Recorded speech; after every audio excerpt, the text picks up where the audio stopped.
जय श्री श्री यशोदा दामोदर जी की।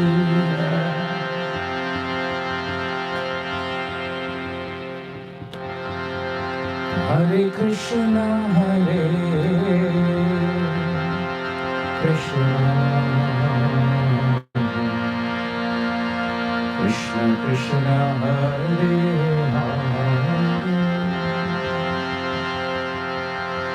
हरे राम हरे राम राम राम हरे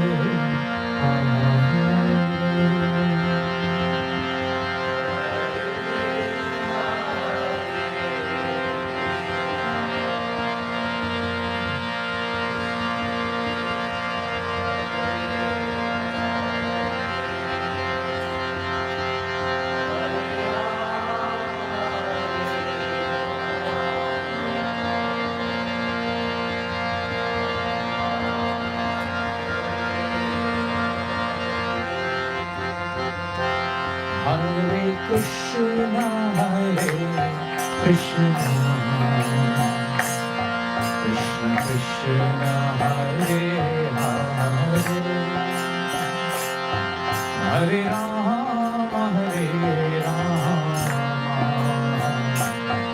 Rama Rama, Hare Hare,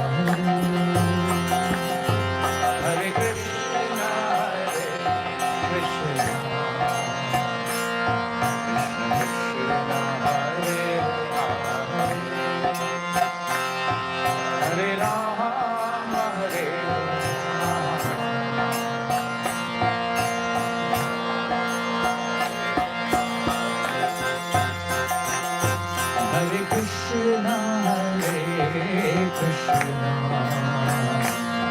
Krishna Krishna, Hare Hare, Hare Rama,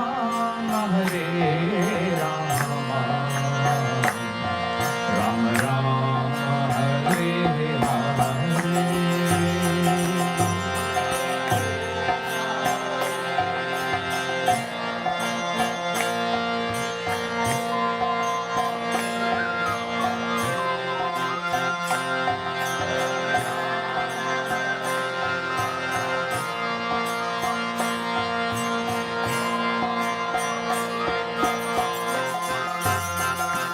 Hare Krishna,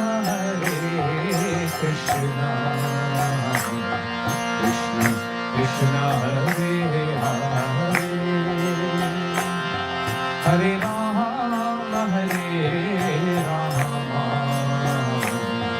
Rama Rama, Hare Hare.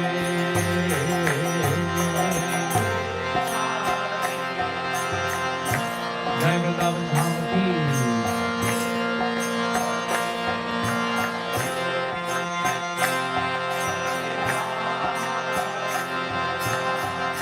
Jai Shri Shri Radha Kunj ki.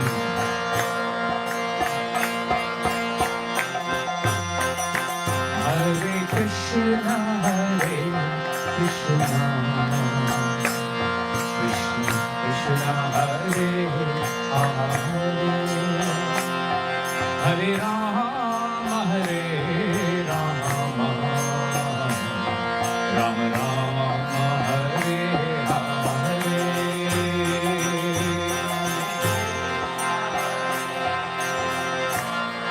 Krishna.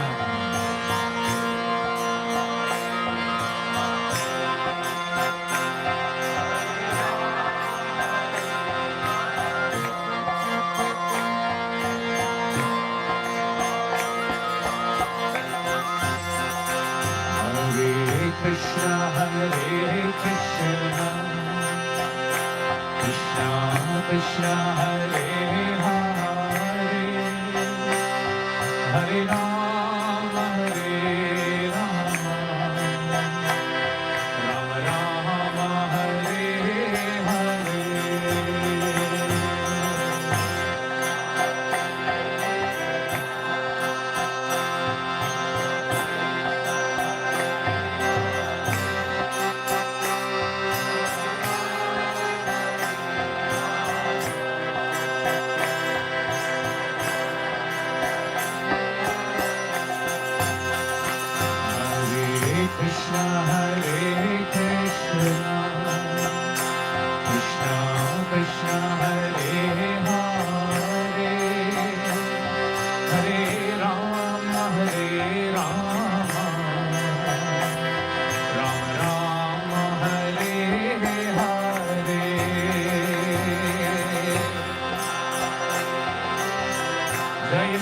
माता की।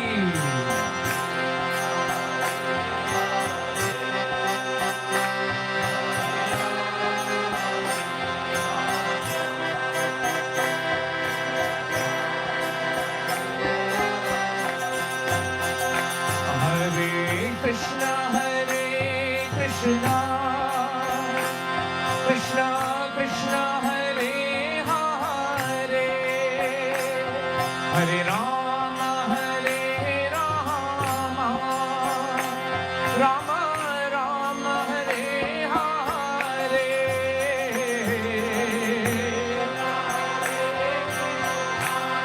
Krishna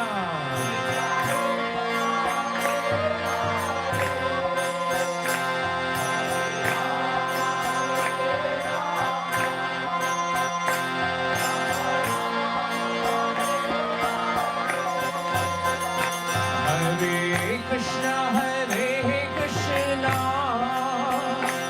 Krishna Krishna Hare Hare Hare Rama Rama Rama Hare Hare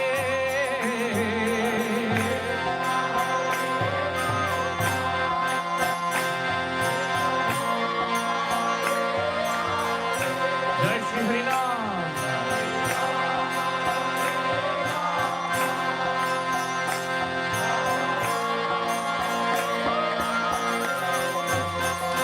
Hare Krishna Krishna Krishna Hare Hare Hare Rama Rama Rama Hare Hare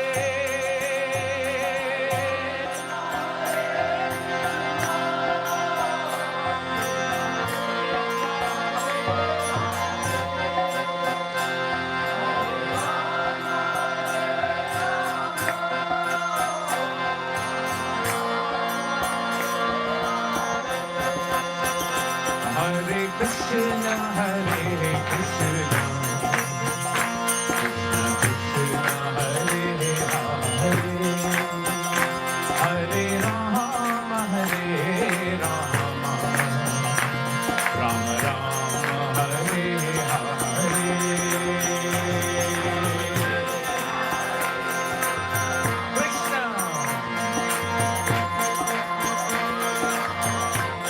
Hari Bol. Holy name.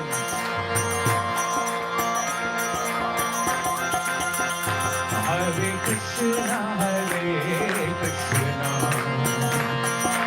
Krishna Hare Hare Hare Rama Rama Rama Hare Hare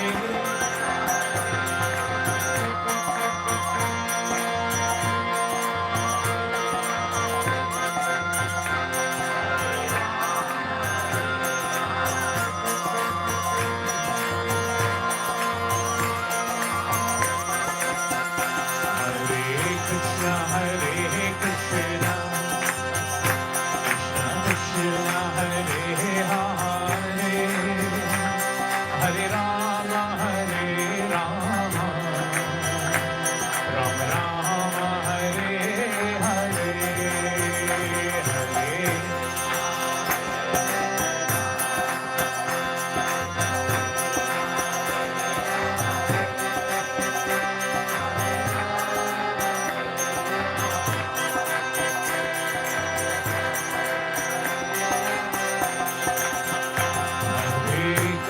Hare Krishna Krishna Krishna Hare Hare Hare Rama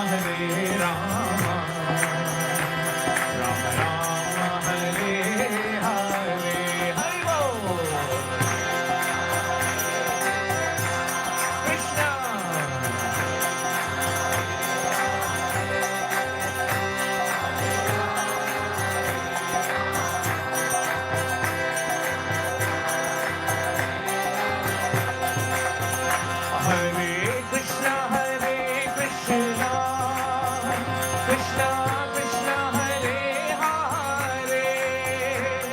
Hare Rama, Rama Rama, Hare Hare.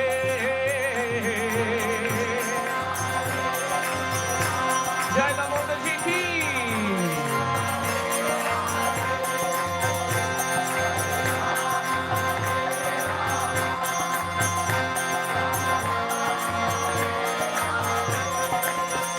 Hare Krishna, Krishna Krishna, Hare Hare, Hare Rama, Rama Rama, Hare Hare. Hare Krishna,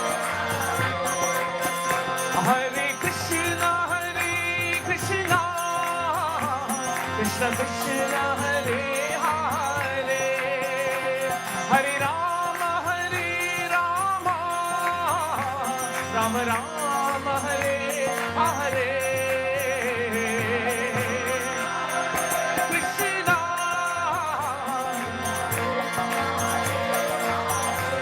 Hare Hare.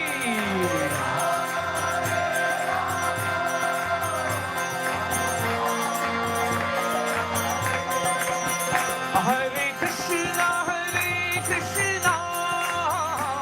Krishna Krishna, Hare Hare, Hare Rama, Rama Rama, Hare Hare.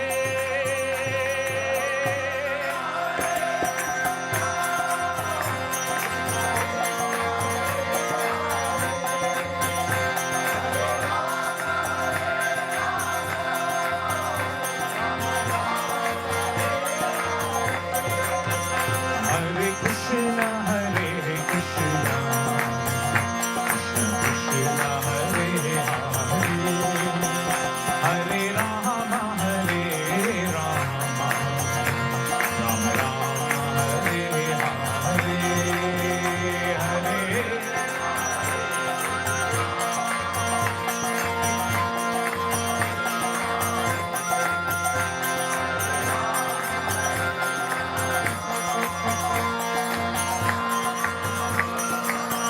Hare. Hare Krishna, Krishna Krishna Krishna, Hare Hare, Hare Rama,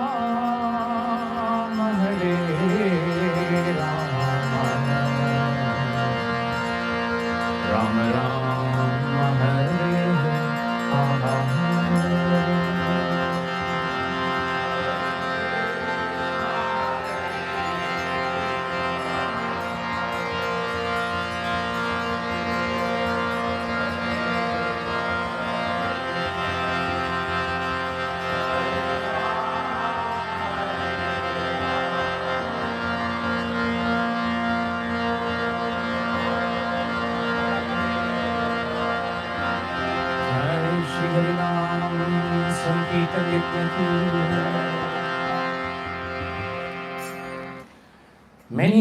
Many years ago, I think it was 1998, 1999, His Holiness Radhanath Swami came to Singapore.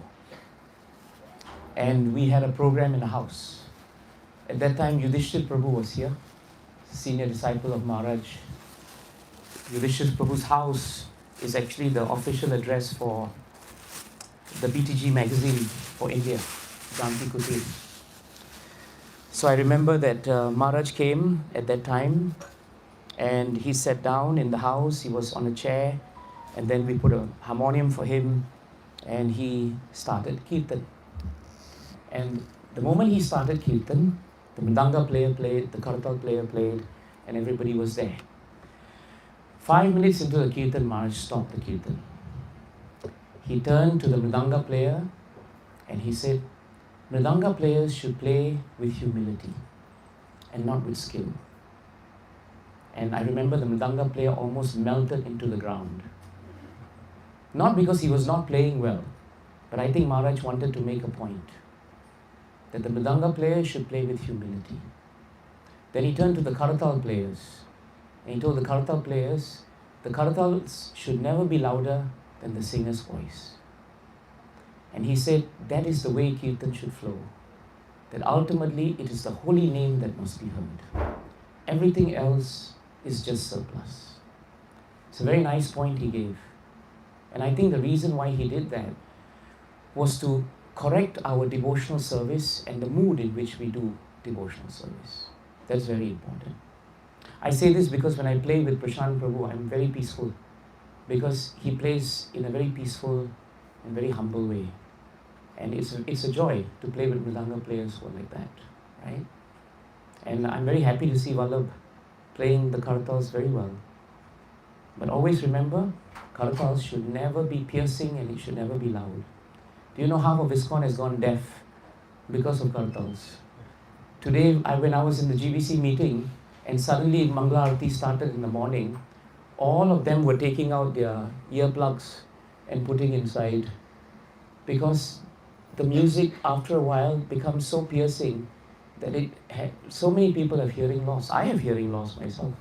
I can't hear very well. I keep asking people, It's because years and years and years. And when we were younger, we would just smash the wampers, and we would smash it at people's ears. That was crazy.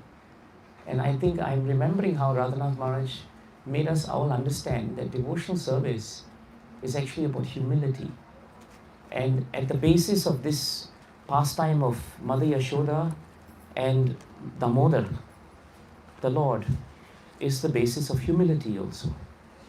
And we can see the humility of Mother Yashoda and the humility of Krishna. Krishna is so powerful. Krishna is the source of all attraction to everyone. The residents of Vrindavan would just build their lives around Krishna. They didn't have anything else in their hearts except Krishna. And because Krishna was so beautiful, he was always the object of their love.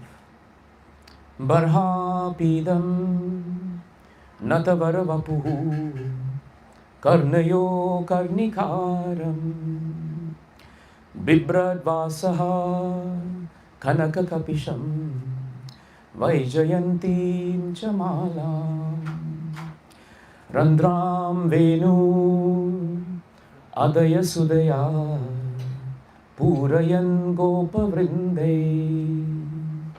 vrindaranyam swapadaramanam pravisha gita kirti. This shloka is in 10.21.5 of Srimad Bhagavatam. And this is the shloka that melted the heart of Shukadeva Goswami. This and the other shloka, right, Aho Bhakiyam shloka, these are the two shlokas that changed the heart of Shukadeva Goswami and melted his heart from thinking of God as impersonal to being attracted to the personal form of the Lord. And the meaning is so beautiful. Barha pidam natavara vapuhu karnayo karnikaram. Krishna is wearing this beautiful peacock feather, and it is a garment, and it is so beautifully ornamenting his head. He wears these blue karnikar flowers, and these flowers are very unique to Vrindavan, and he puts them on his ears. And then he has this yellow garment, which is brilliant. It is so brilliant that it is as brilliant as gold. And he wears this most wonderful, unique garland known as the Vaijayanti Mala. That is unique to Krishna. Krishna exhibited his transcendental form as the greatest of dancers. And when he danced, he entered into the forest of Vrindavan.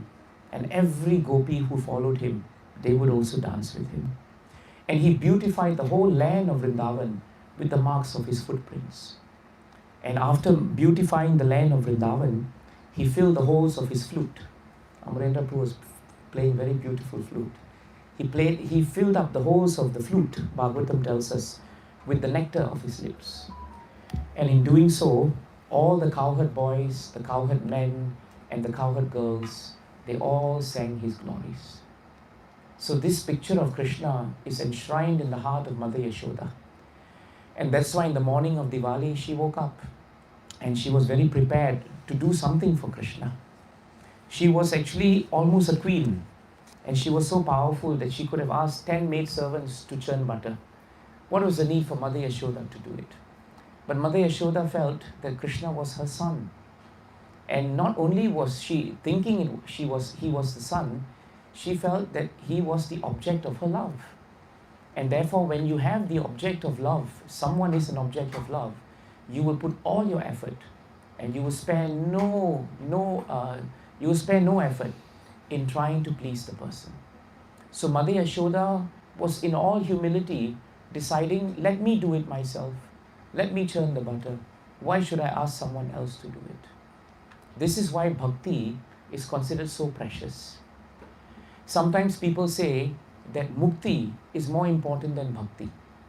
But our sastras tell us otherwise. Because sastras tell us that Krishna is ready to give mukti to anyone. In fact, if you have a little bit of austerity, eventually mukti will come. But why is bhakti so rare? Krishna doesn't give bhakti to everyone. Krishna doesn't give bhakti to everyone because the moment he gives bhakti, he is conquered by the recipient of that bhakti. And it is not an easy matter to conquer the Lord.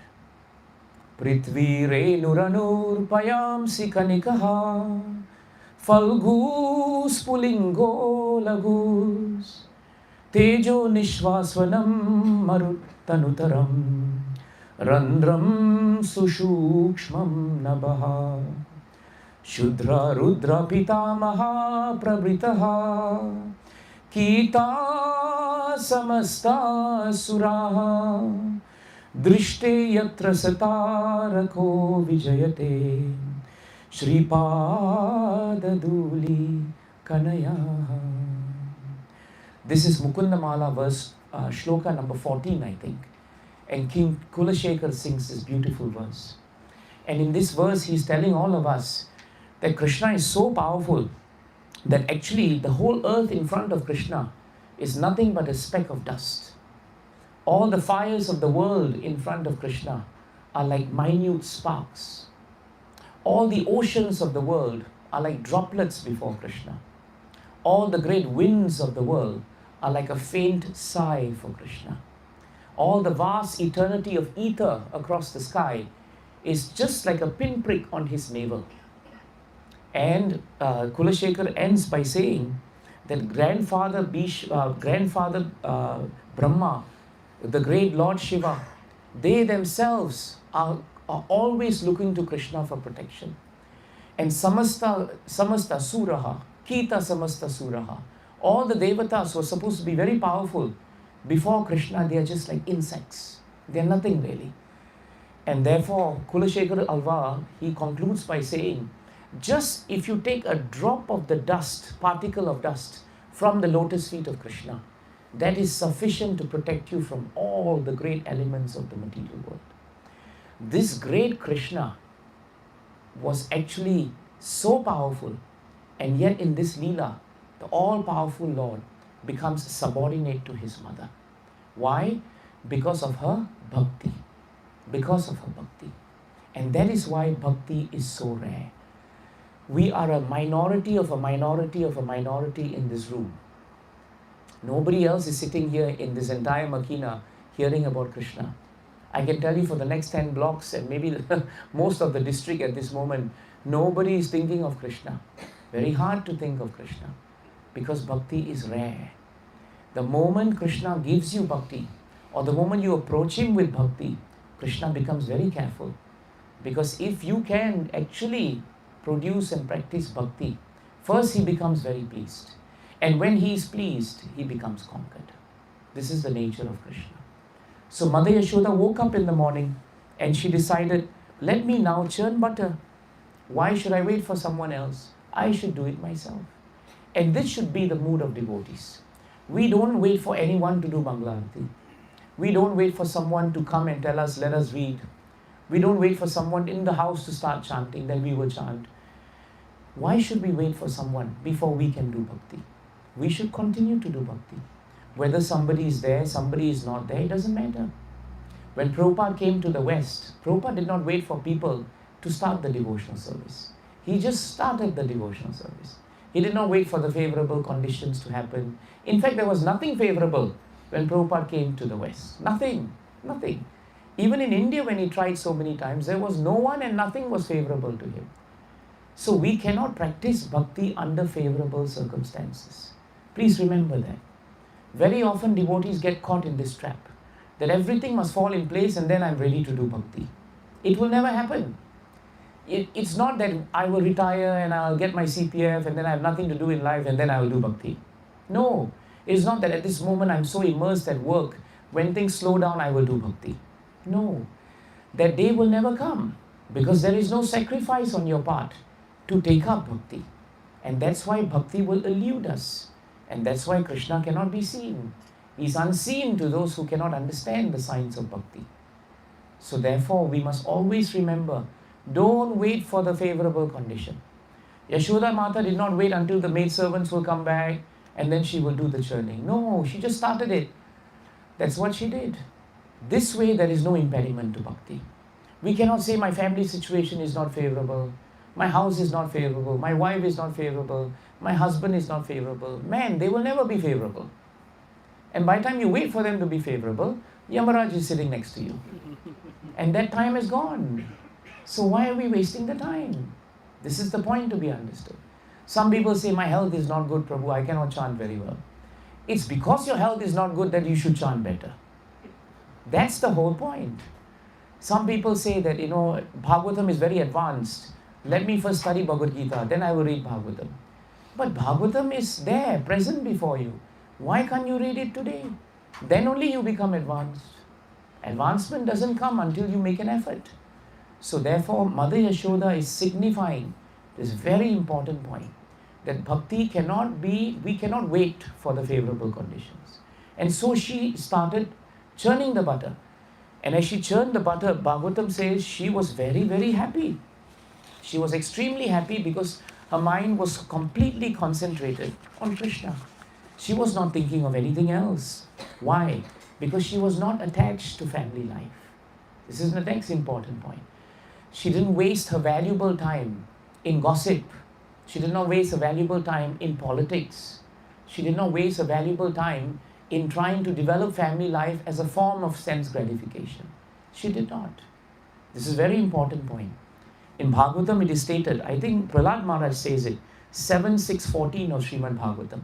Prahlad Maharaj warns us, Kutumba poshaya viyan nijayu na buddhyate ritam vihatam pramattaha sarvatra tapa trayandukkhitatma nirvidyate na swakutumba ramaha. Kutumba ramaha means that we are trying to enjoy by making sure that our family members are very settled in life.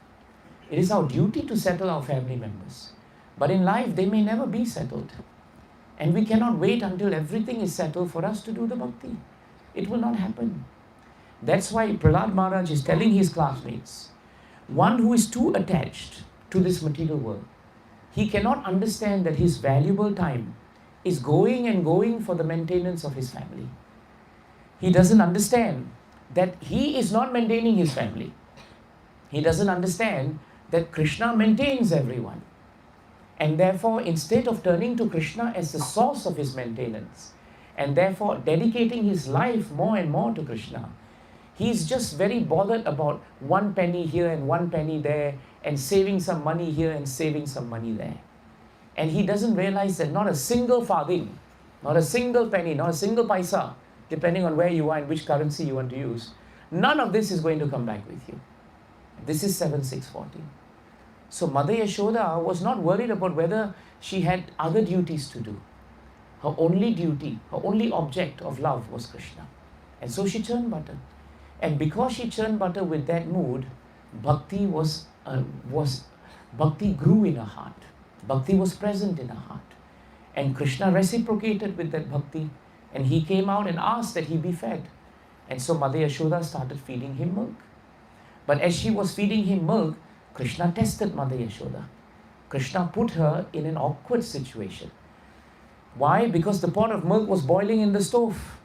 And now Mother Yashoda had to think, do I save the milk and put Krishna down? Or do I continue with Krishna and the milk is gone? What should I do? And very often you will realize in your life, when you take up bhakti, all the awkward situations will come. Have you realized that? The day you start your bhakti, the day you take initiation, then everything starts going haywire.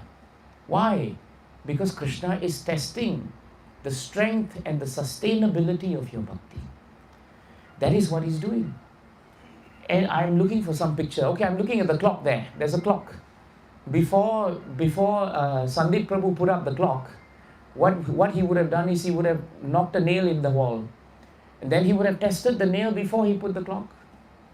Now that testing of the nail is very important, because if the nail can hold the clock, then it's good. But if the nail cannot hold the clock will collapse. So Krishna is always testing us.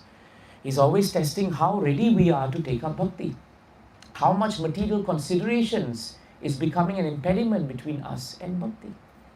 And Mother Yashoda passed with flying colors, because it didn't matter to her.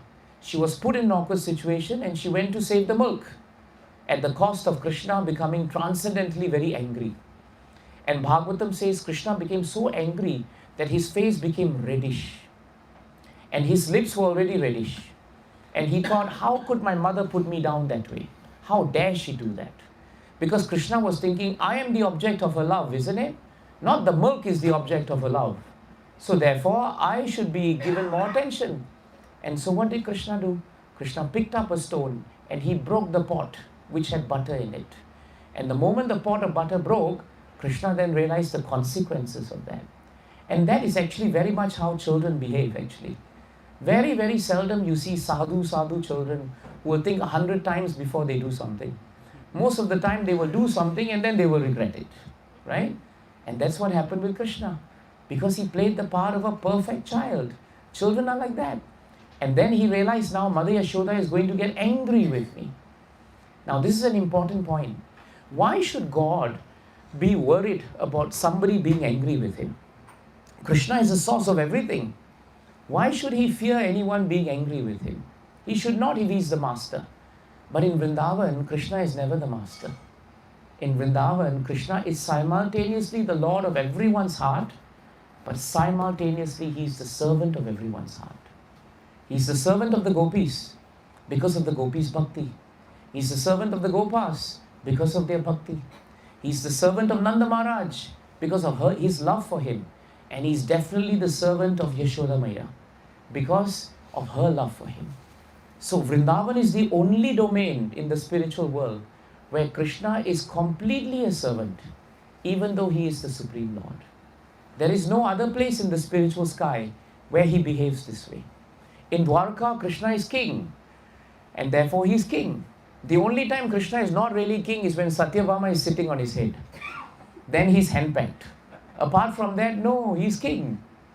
In the Vaikuntha skies, Krishna is in the four-handed form of Vishnu. And in all those Vaikuntha planets, he is the supreme deity. And everyone is looking to him with awe and reverence. But in Vrindavan Dham, nobody looked at Krishna with awe and reverence. They all saw Krishna as either Krishna is very foolish, Krishna is very mischievous, Krishna is making mistakes, Krishna is too naughty. All the imperfections that you see in the material world, they are seen in the spiritual world, but it is seen on the platform of bhakti. Bhakti. And that is why Mother Yashoda, when she came out and she saw that Krishna was not there, she began to smile. She thought to herself, this boy is very smart. He's not hanging around because he knows he's going to be punished. Therefore, in Mother Yashoda's heart, she thought Krishna was fearful of him. Now, for us as devotees, we would think, oh, this is aparad. How can we think Krishna is fearful of me? Maybe I can run my household, my husband is fearful of me, but Krishna is not fearful of me. How can I think that way? But in Nanda Maharaj, in Yashoda Mata's heart, Krishna was their child, and it was their duty to discipline him. And so Mother Yashoda took up the stick, and she said, today I am going to discipline Krishna.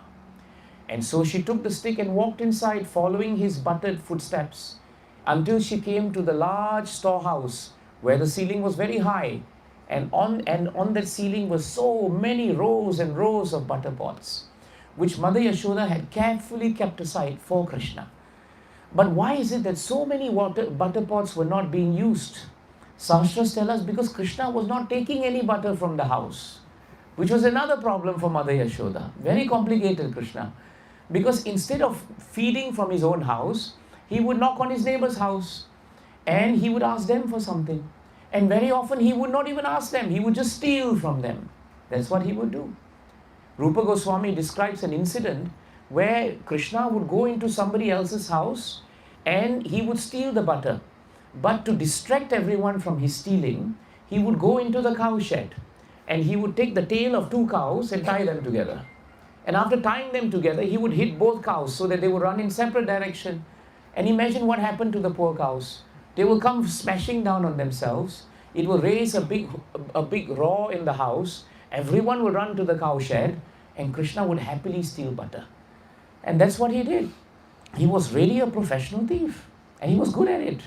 So Mother Yashoda was thinking all these pots are here and he does not drink. He does not take the butter. But today she saw a very different sight on the morning of Diwali. She saw Krishna standing on the mota and he was tiptoeing because he's very small. But somehow he managed to reach the butter. Actually, Krishna doesn't have to tiptoe anywhere. Krishna is so large, the entire universe is actually the form of his Virat Rupa.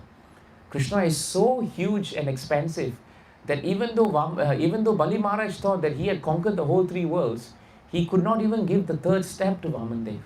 That is Krishna. And this same Krishna is standing on his tiptoe and barely hitting the butter pot. But he had a stick. And so he was breaking the butter pots. And to Mother Yashoda's amazement, the butter was being shared liberally with all the monkeys of Vrindavan. And I really think this is the first example of transcendental prasadam distribution. Because I think that's what he did. He distributed prasadam. That's food for life. And so all the monkeys became very happy. And because they were not only taking butter, but they were taking in their wonderful nectar of taking darshan of Krishna. This is very important. We often forget that the devotees' love for Krishna was not only in the exchange of butter, for example. It was also in the exchange of taking darshan of Krishna. And their eyes were all premanjana churita. The eyes of the residents of Vrindavan were anointed, not with mascara, but it was anointed with love. And that's why whenever they saw Krishna, they would literally drink Krishna. The word in Bhagavatam is pibanti. They would drink Krishna into their hearts because they could see Krishna. And when they couldn't see Krishna, then what they would do, Bhagavatam says, is that they would hear about Krishna. Right?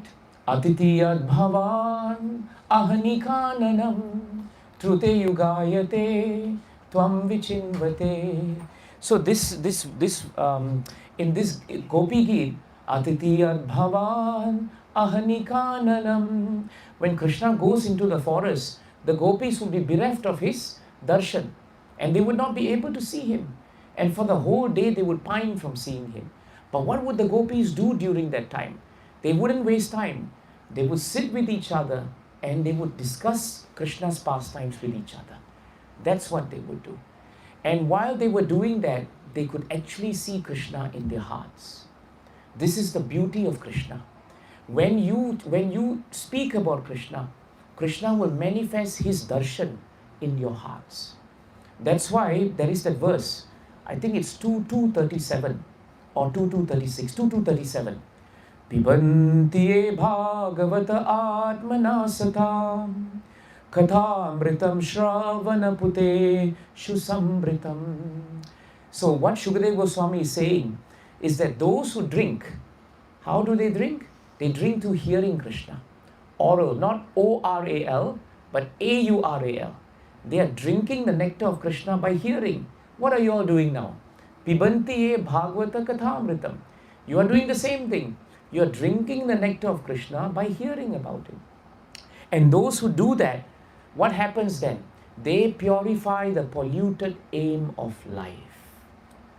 This is very important. The residents of Vrindavan, their aim of life was very pure. What was their aim of life? To simply serve Krishna. In whatever way. Mother Yashoda felt if I have to discipline Krishna with my stick, I'm serving him. She never thought I'm disciplining him to show him I'm mother. I'm at the top and you are subordinate. Never. Never. She felt as my mother, it is my duty to discipline my child. That's what I will do. But that did not mean that she was proud.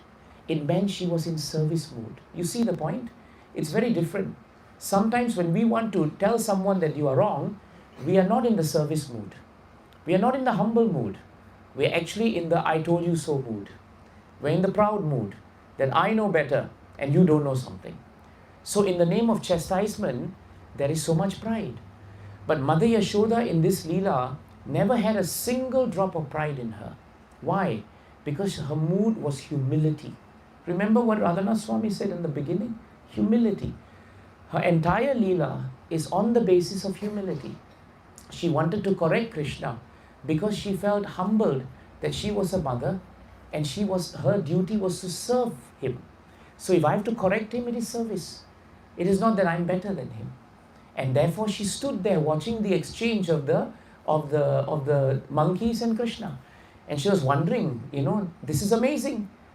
So Mother Yashoda was always in the mood of service, and that service mood comes from humility. That is the difference between Vrindavan and outside of Vrindavan. When Radharani would serve Krishna, she may appear to sometimes be more powerful than Krishna. But in the heart of hearts, all her exchange with Krishna was always in the mood of how can I serve Krishna? And Krishna's mood with Radharani was the same. How can I serve Radharani? That was the exchange.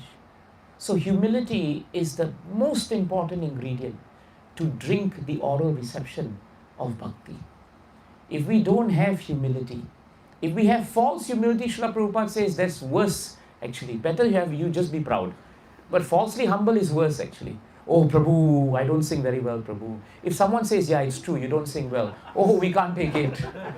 We can't take it. Sometimes you say, Prabhu, I didn't give good class, what to do, I'm very fallen. And someone says, yeah, Prabhu, actually you're quite fallen. We can't take it. We can't take it.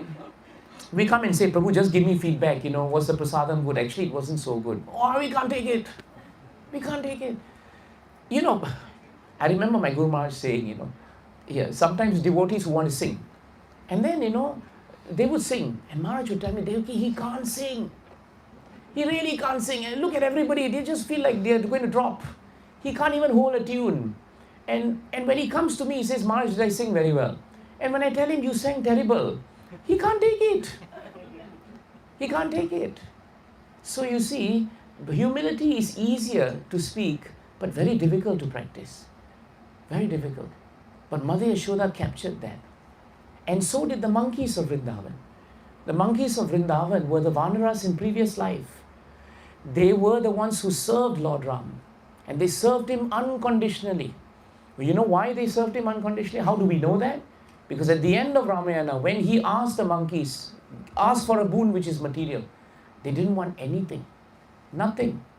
Nanaka prishtam, na chaparameshtam, na sarva bhaumam, na rasadhipatyam, na yoga siddhir, apunar bhavam va, samanjasadva, virahaya kangshe.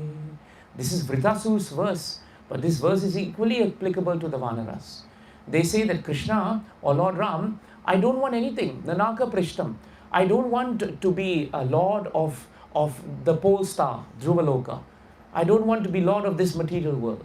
I don't want to be the lord of Swarga. I don't even want to be lord of the lower regions. I don't even want liberation. I don't want anything of this if I do not have an opportunity to serve you again. This is the mood of the Vanaras. This is the mood. And why did they say this prayer to Lord Ram? Because Lord Ram is Samanjasa. He is the source of all opportunities. He is the person giving us the opportunity today to sit in the house and to hear about Krishna. This opportunity we have is Krishna. He is giving us the opportunity to hear Bhagavatam and this wonderful Leela every day.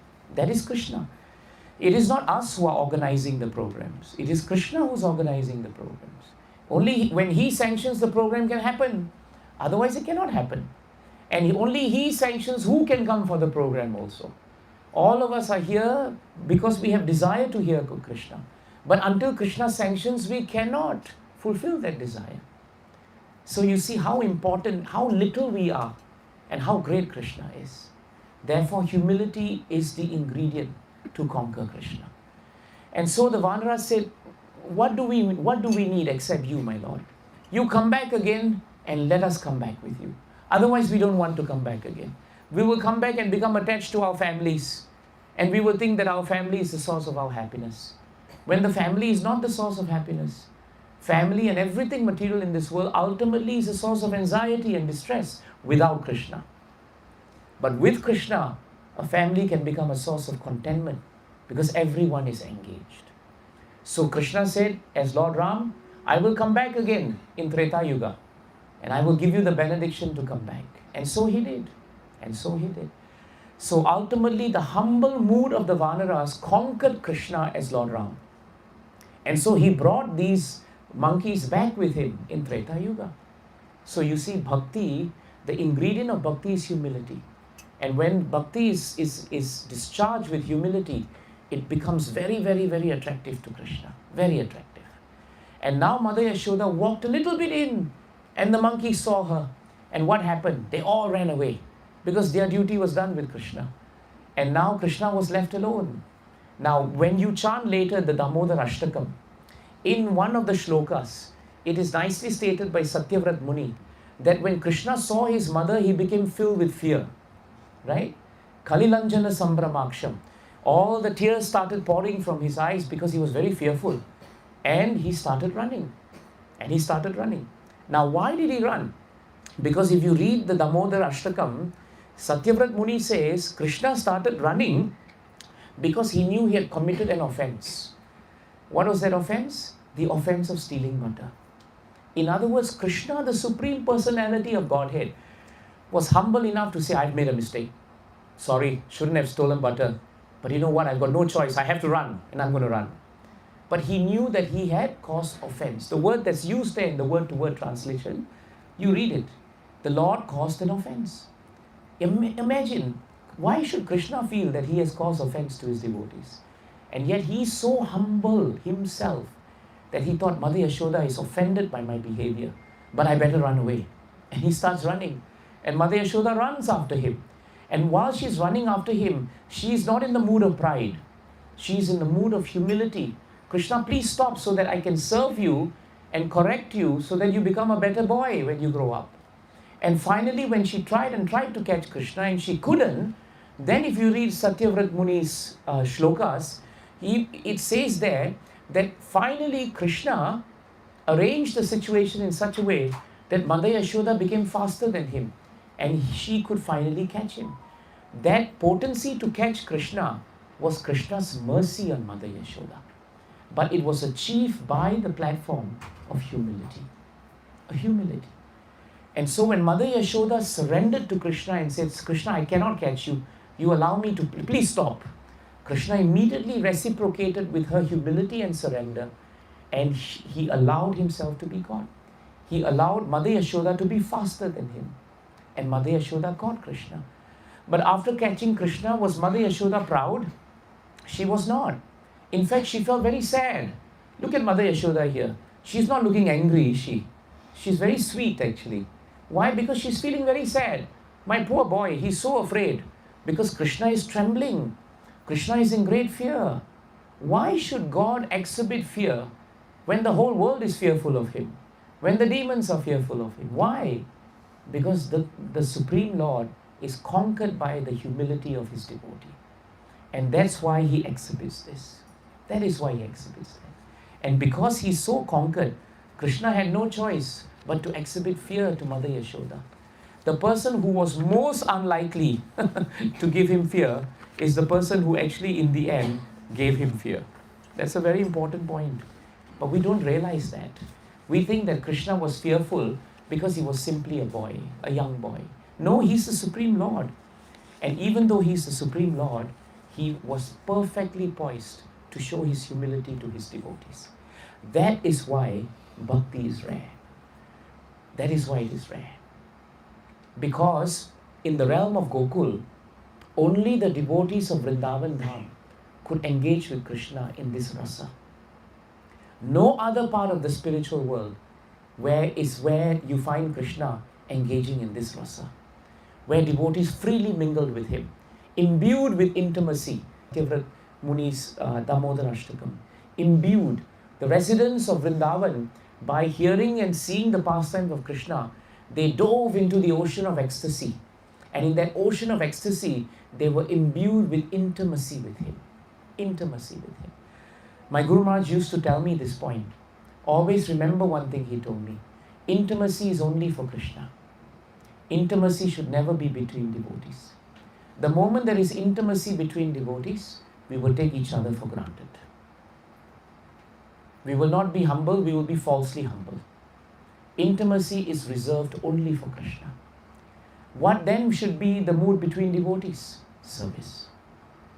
Service must be the mood between devotees, and intimacy must be the mood with Krishna.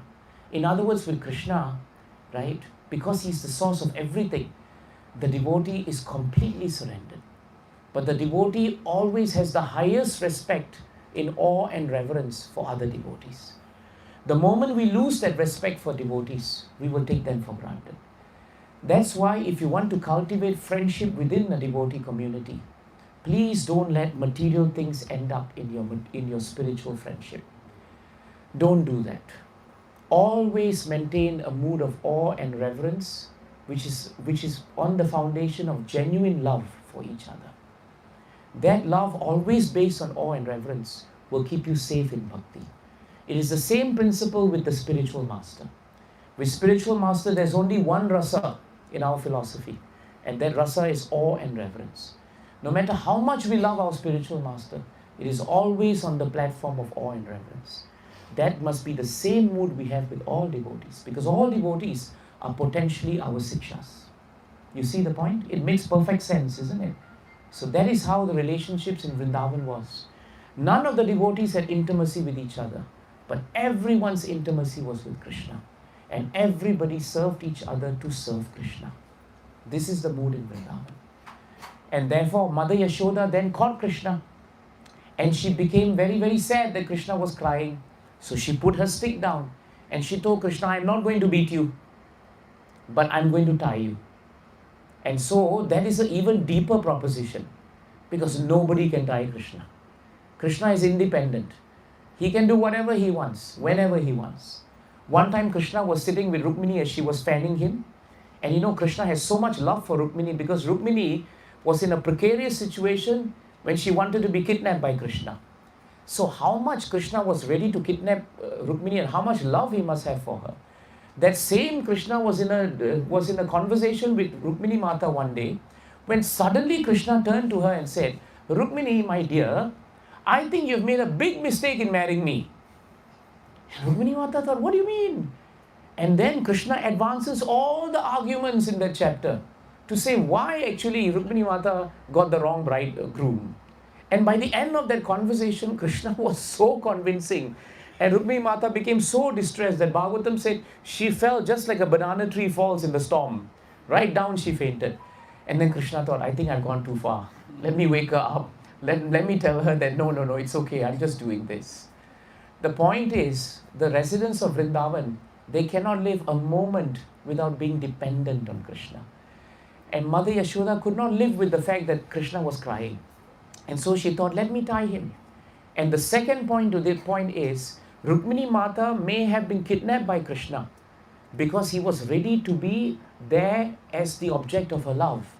But the same Krishna could exhibit the principle of renunciation and tell her, actually, you know what, we are not meant for each other. The same Krishna could be in the midst of all the gopis. And when the gopis thought that he only belonged to them, he could just disappear and exhibit the opulence of renunciation. The point is, Krishna was bound by Mother Yashoda, but he is Swarat. He is always independent. He is free to do what he wants, but his freedom is curbed on the basis of love for his devotees. And so Mother Yashoda took out the ropes, and the ropes were not ordinary ropes. The ropes looked like ordinary ropes, but Bhagavatam tells us these were the ropes of love. But she had a hard time because Krishna put her again in an awkward situation, because the ropes never came around his belly. and she couldn't tie him because it is not easy to tie Krishna with bhakti. Remember, bhakti is very rare and Krishna will not give it easily. So she endeavored again. She brought more ropes, and always it was 2 inches short. Until finally, she surrendered again to Krishna with all the humility at her command and said, Krishna, please allow me to bind you. That's all I'm asking for. I have to tie you up, right? So just stay still and allow me to tie you. And when Krishna heard the pleas of his mother, his heart melted and Krishna was conquered. And Mother Yashoda was also conquered by Krishna. And so she tied him. And the ropes that were 2 inches short are such important points for humility.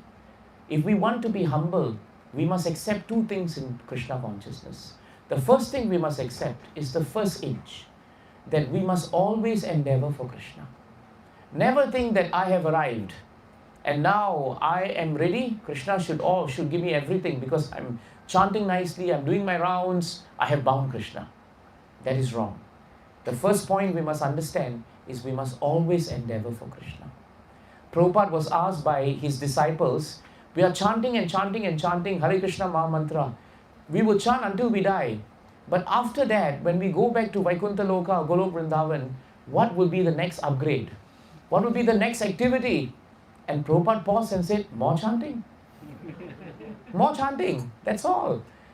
So sometimes devotees get ahead of ourselves and we think that we have arrived and now some reward must come from the chanting. No, the reward is more chanting. And so Mother Yashoda endeavored. She never stopped endeavoring for Krishna. And we should never stop endeavoring for Krishna. And then the second thing that came from the humble way in which she approached Krishna is actually the mercy of the Lord. And that mercy is so powerful. Mercy is the cousin of bhakti. Without mercy, there is no element of bhakti. Bhakti means always there is mercy. Whether we accept it, that's up to us.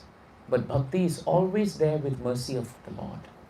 And so Mother Yashoda bound little Krishna and she became very satisfied. And that is also Krishna's mercy on her. Finally, what did he do? After giving her a really hard time, he finally allowed her to bind him. And he did that because of the mood of Mother Yashoda. Now the next person to bind him is Narada Muni. Because after this pastime, Krishna realizes, I have one more rope that is around me.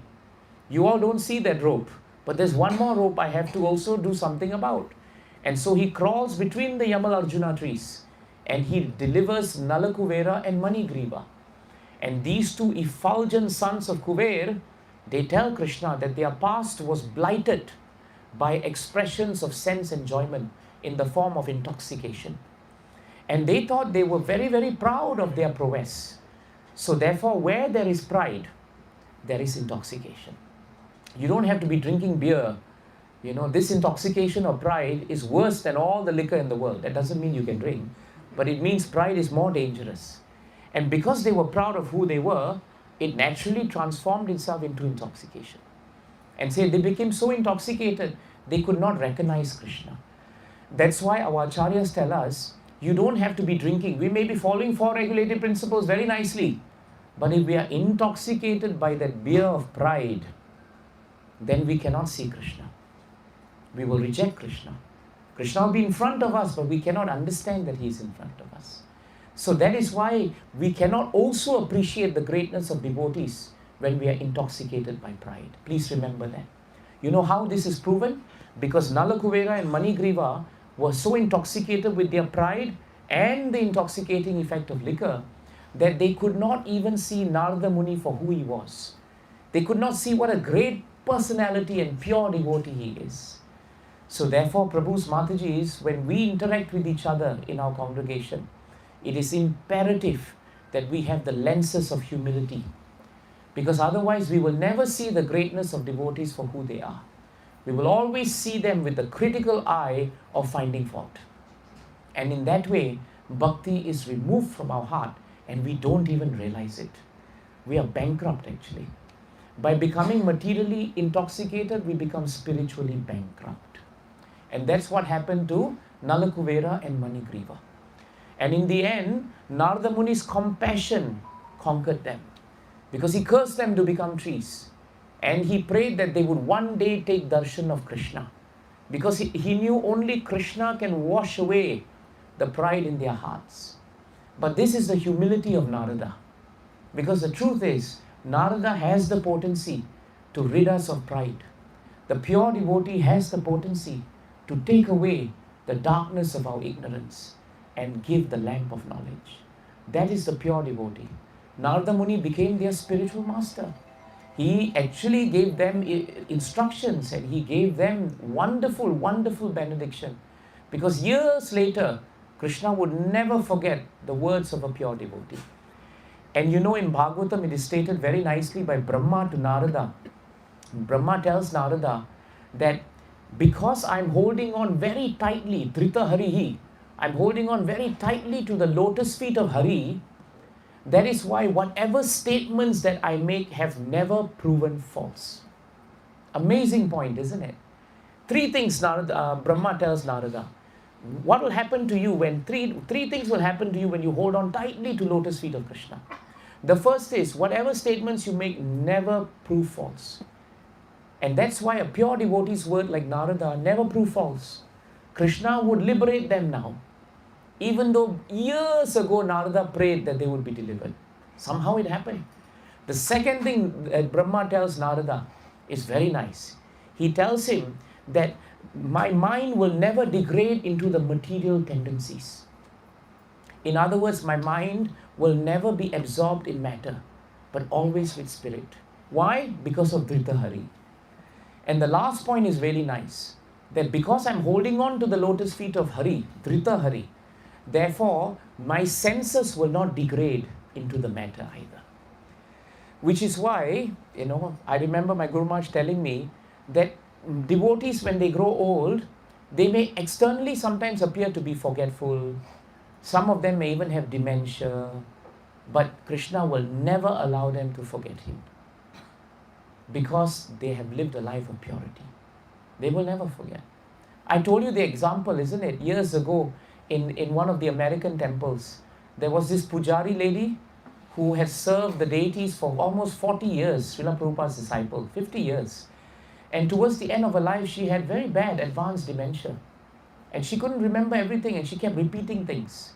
But the one thing that the devotees were worried about is, how would that affect her remembrance of Krishna? But you know what Krishna arranged for her? That she would keep chanting and chanting and chanting. And every time the devotees say, you have finished your chanting, right? So you don't have to chant. She would say, I have not completed my rounds. I have not completed my rounds. Krishna used that point of how we forget and we do something again. He made sure that she will always forget she had finished her rounds so that she can continuously chant. And she left the world in that way. So this verse in Bhagavatam tells us this point. And that is shown by Narada here. A statement of a pure devotee never goes in vain. The statements of our spiritual masters will never go in vain. The statements of advanced devotees will never go in vain. And that is why the pastime concludes by Krishna actually telling the two boys, Devarishi Priyatamo, because Devarishi Narada is so dear to me, that is why I am liberating you. Otherwise, there is no need for me to do that. Why? Because bhakti, the bhakti of Narada, bound Krishna so that he would benefit others. Narada did not want to benefit himself. He would rather benefit someone else. And this is the mood of a devotee. So you can see today in this pastime how important bhakti is, how rare bhakti is. You can also see the importance of humility and how it is being exchanged between the Lord and the devotees. When you have time, look at 6:16:34. Go home today and please look at that verse if you can. If you have your, whatever you have, even better. Ajita jita samamati bihir sadhu bir bhavan jitatma bir bhavata vijita stat piche bhajatam akatmananam yad atmado atik karunaha. This is very, very nice verse. Chitraketu Maharaj sings this prayer to the Lord. The first shloka, first prayer. And what he says is very nice. O unconquerable Lord. He addresses the Lord as Ajita. He cannot be conquered. Now he says, although you cannot be conquered by anyone, you are certainly conquered by devotees. How? Because these devotees have control over their mind and their senses. They can keep you under their control because you are causelessly merciful to devotees who desire no material profit from you. You see the exchange? Krishna cannot be conquered, but a devotee who controls his senses to serve Krishna, Krishna is ready to be conquered. But at the same time, that devotee is serving Krishna, and Krishna gives his mercy to that devotee. And in doing that, Krishna conquers the devotee. And the devotee has no desire for material profit. And therefore, in doing that, he conquers Krishna. And I want to read to you what Prabhupada says in the purport. The Lord and the devotees both conquer. The Lord is conquered by the devotees, and the devotees are conquered by the Lord. Because of being conquered by one another, they both derive transcendental bliss from their relationship. The highest perfection of this mutual conquering is exhibited by Krishna and the gopis.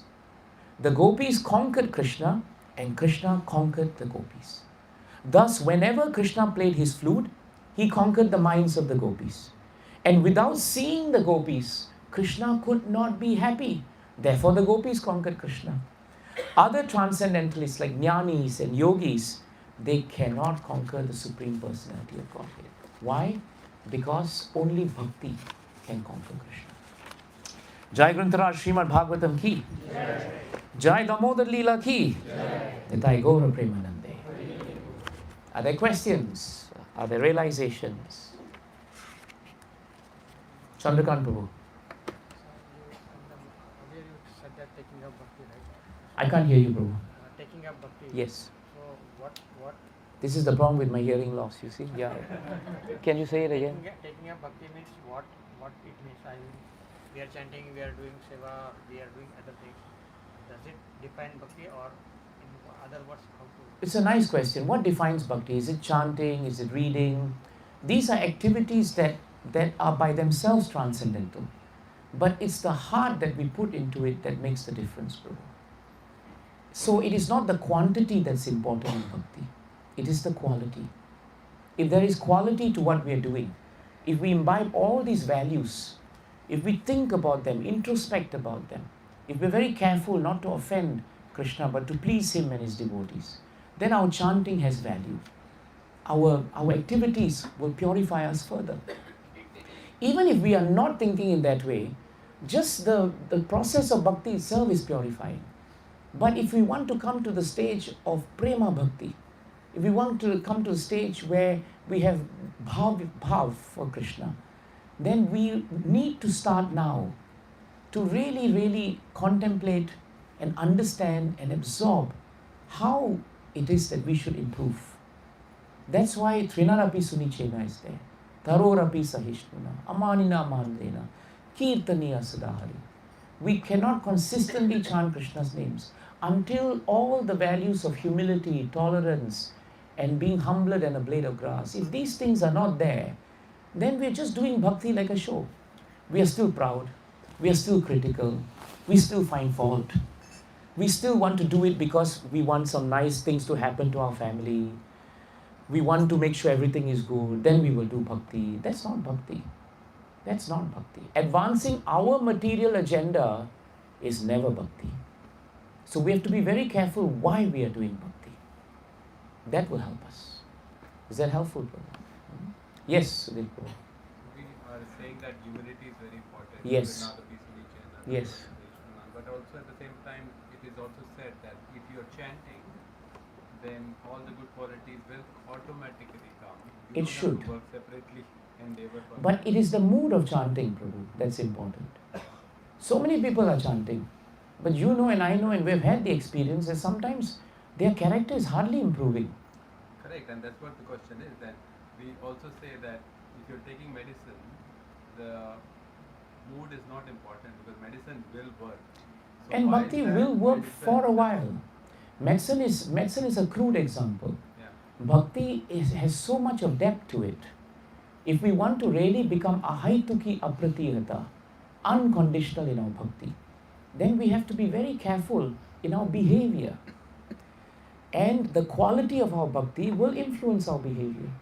So if your behavioral symptoms are disturbing to others, if your behavioral symptoms are not attracting people to bhakti, that means something is wrong in the discharge of our bhakti. You have read Kapila Dev's third canto. Kapila Dev in third canto says there are so many categories to devotional service. There is mixed bhakti. And in mixed bhakti, there is so much of modes of material nature. We do bhakti with material passion. We do bhakti with material ignorance. We become angry with someone. We become proud. We criticize. So Kapila Dev says and Acharya say, this is bhakti, but it's mixed. And this mixed bhakti cannot allow us to come to the point where we are unconditional in our love for Krishna. Instead, it will cause us to offend devotees. And when we offend devotees, Krishna becomes upset. And that's why 20 years may go by and we're wondering why I'm not making any progress, why I'm still disturbed, why am I still, anxious, why am I not blissful? The reason is us. We are not taking bhakti seriously. We are mixing it. And this mixed bhakti will be a great impediment to us. Is that helpful, Prabhu? So you can compare it, no doubt, to medicine. But it is a very different realm altogether. Very different realm altogether. Another analogy is given, right? When we are saying that we have some faith, we get sadhu sangha, we do bhajan kriya, anartha-nivritti will happen, right? It will happen with your effort. It cannot just drop from the sky.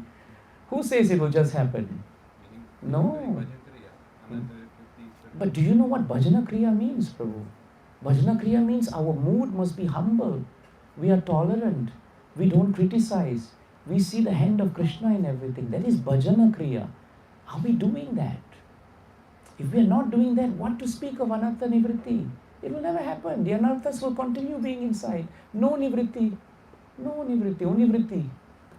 You see the point?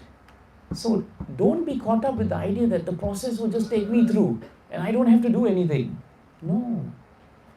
It is the effort of the devotee. Effort brought Krishna to Mother Yashoda. What effort are we making to change this innately base nature of ours? That we must do. That we must do. So there is a separate effort required. Not separate, intrinsic. No, it is intrinsic to your chanting.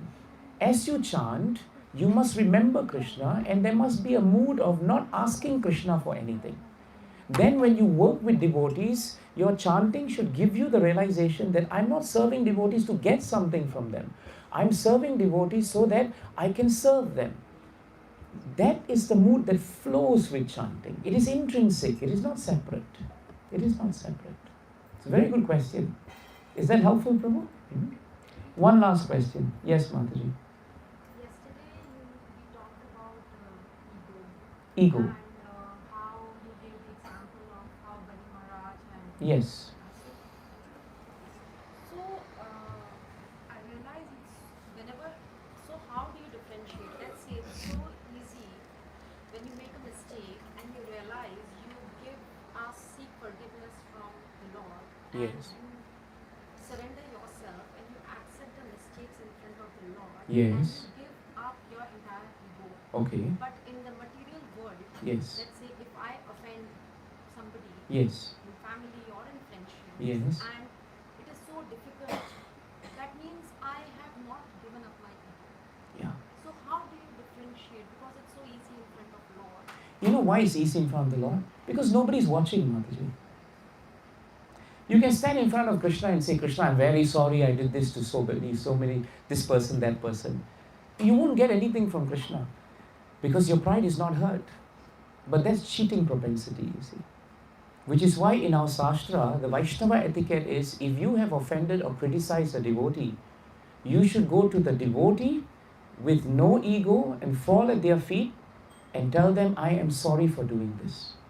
Until you do that, 100 times you stand before Krishna and say, Krishna, I'm very sorry I did that to him. It's not going to work. It's not going to work. Because Krishna knows you're cheating yourself. Right? What is more difficult in material world is more purifying in the spiritual world. Always remember that. that which is very difficult and an affront to your ego will actually be purifying to you. But that which is very easy, in front of the Lord, I'll tell the Lord, I've sinned, I've done all these things, I murdered someone, I killed someone. That's fine. But doing it in front of someone, of course, if you murder someone, he's dead, you can't say anything to him. But if you chastised him and you thought what you did was wrong, you was angry with someone, what you did was wrong, the correct thing is to go to the person and you should humbly seek forgiveness. Then you will see that your sadhana and your spiritual life will really grow. That's to your point. That is the intrinsic part of actually doing devotional service without motive. There's no motive. You're doing it to please Krishna. That means anything that doesn't please Krishna, I will not do. If Krishna becomes pleased that I can fall at the lotus feet of a devotee, I will do it. No matter what the consequences, I will do it. Because I want to please Krishna. And once you spoke about the various types of lust, anger is one of them. Anger is a form of lust. Yes.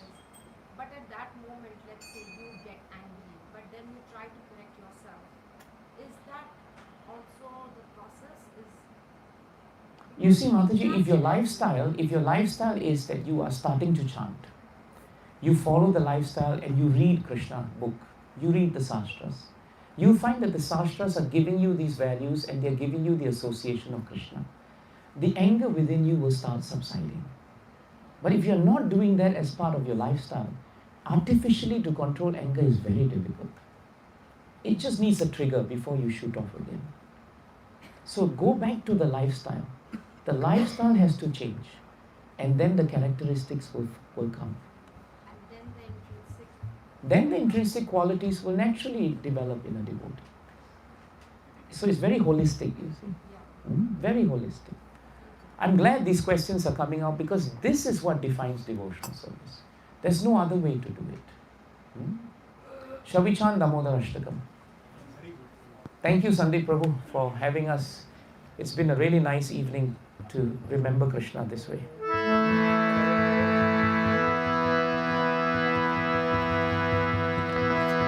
Namamishwaram Sachidanandarupam Lasakundalam Gokule Bhajamahanam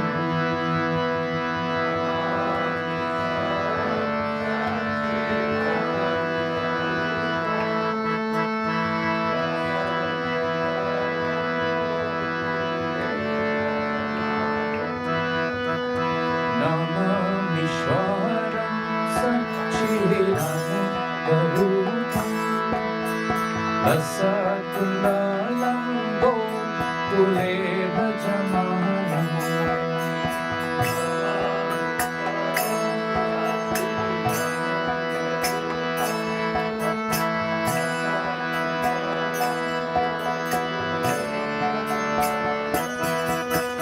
Yashoda Viyolu Kalabhavamanam Param Vishnamadhyam Tato Dhutya Gopya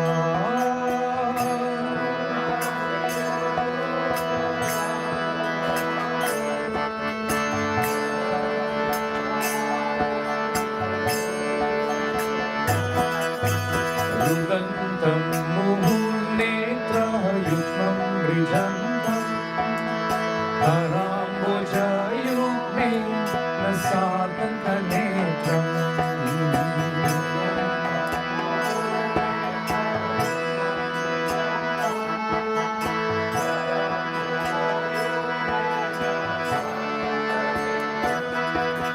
Muhu Swasakhampa Trirekha Kathanta Sthita Graivam Damodaram Bhakti Bhadam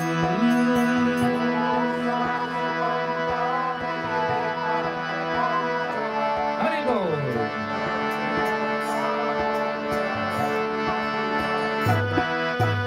Iti Vriksvalila Vihu Ananda Kunde Swagosham Nimajan Tamakya Payantam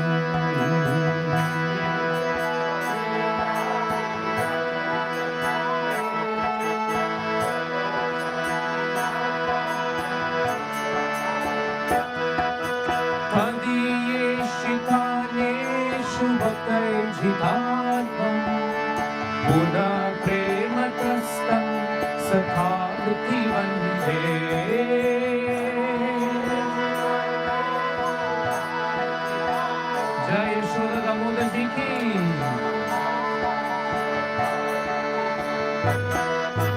परं देवं मोक्षं न मोक्षावधिं न चान्यं वृणेऽहं परिशरपीह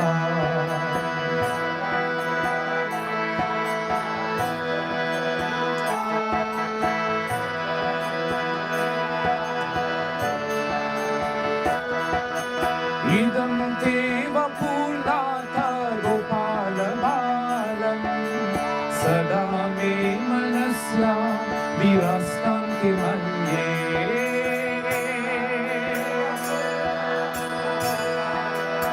जय बालगोपाल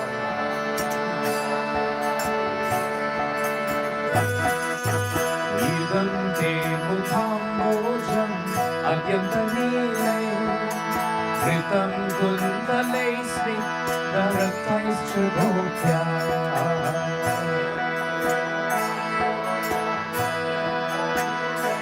हरि बोल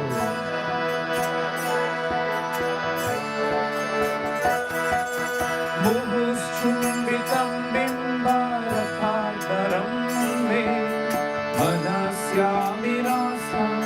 अलं लक्षलाभे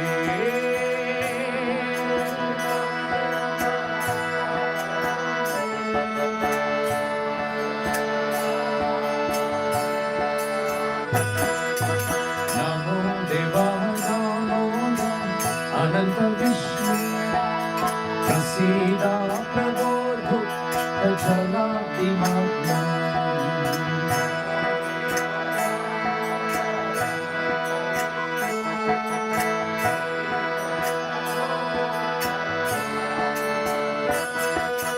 कृपा दृष्टि वैश्या दिनं बतानु ग्रहाणे समाहान्यमेदाक्षि दृशया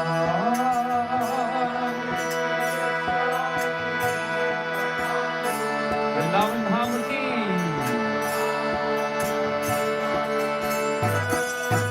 नमो देवाय दामोदर अनंत विष्णु प्रसीद प्रबोधु जलाब्धिमग्नम् हरि बोल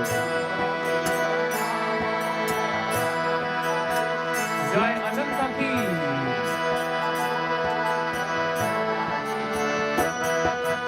कृपा दृष्टि वैश्याति दिनं बतानु ग्रहाणे समामग्न्यम् एदाक्षि दृशया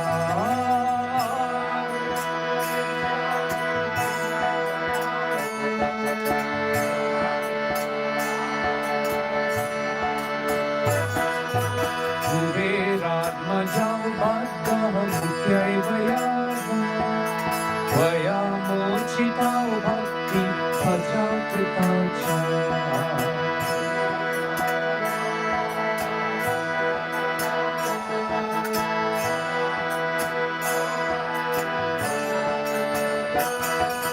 तथा प्रेम भक्तिं स्वकं मे प्रयच्छ न मोक्षे ग्रहो मे दामोदरेह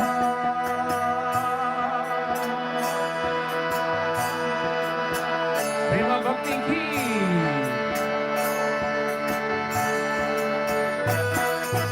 तथा प्रेम भक्तिं स्वकं मे प्रयच्छ न मोक्षे ग्रहो मे दामोदरेह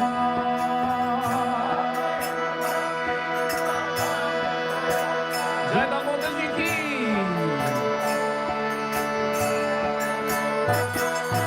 नमस्ते स्तुधाम्नेस्तु रघुत्थिधाम्ने त्वदीयोदराय विश्वस्य धाम्ने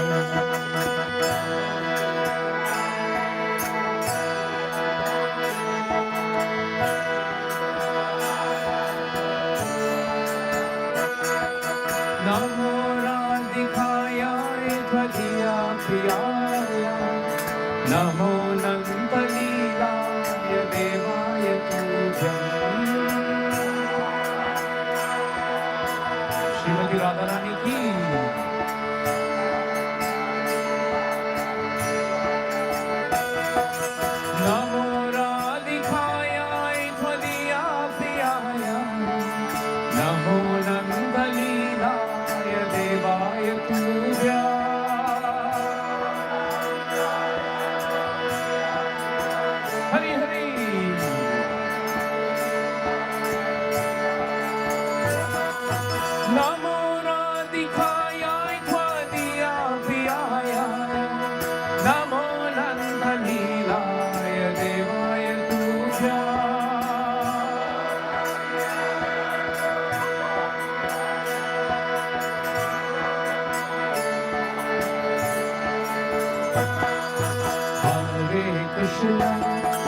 Hare Krishna, Krishna Krishna, Hare Hare, Hare Rama, Hare Rama, Rama Rama, Hare Hare.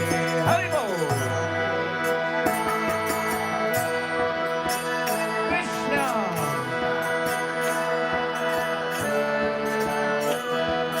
Hare Rama, Hare Rama,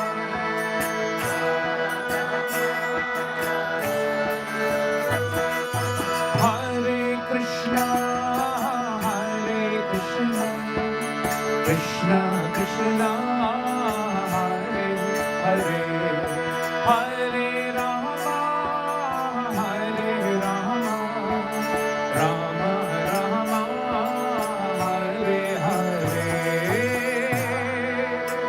Krishna.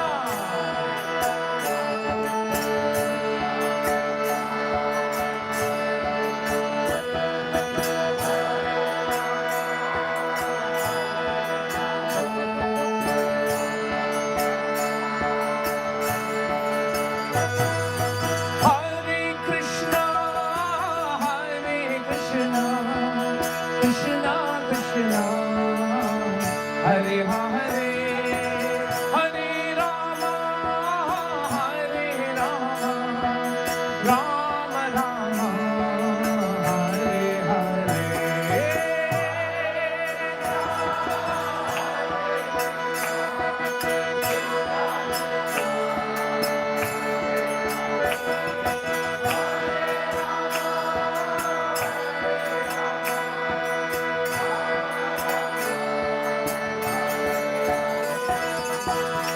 Hare Krishna, Hare Krishna, Krishna Krishna, Hare Hare, Hare Rama, Hare Rama, Rama Rama, Hare Hare.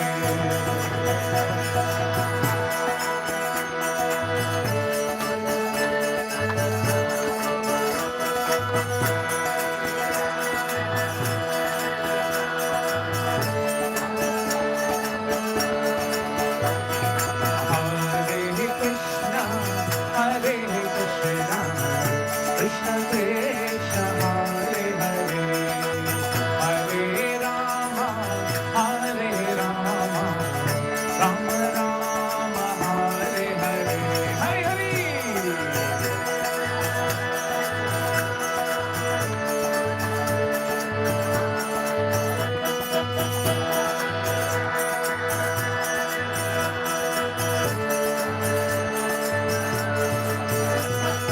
Hare Krishna, Hare Krishna, Krishna Krishna, Hare Hare, Hare Rama, Hare Rama, Rama Rama, Hare Hare, Hare Hare, Hare Bol.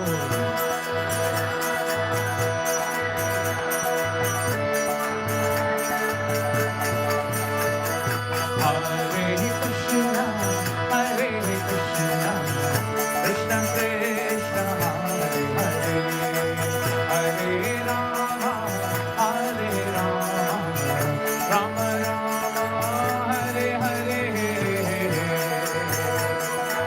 Jai Vrindavan Dham ki. Hare Bol.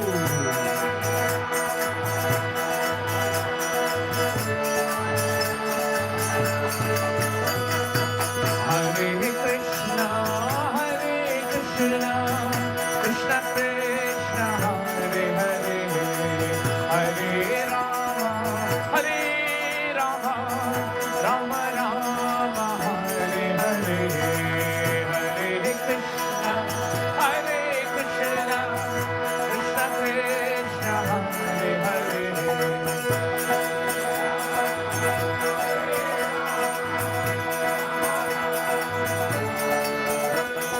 Hare Krishna, Hare Krishna, Krishna Krishna, Hare Hare, Hare Rama,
जय श्री हरिनाम संकीर्तन यज्ञ की, यशोदा दामोदर जी की, अनंत कोटि वैष्णववृंद की, श्रील प्रभुपाद की, श्रील गुरुदेव की, निताय गौर प्रेमानंद।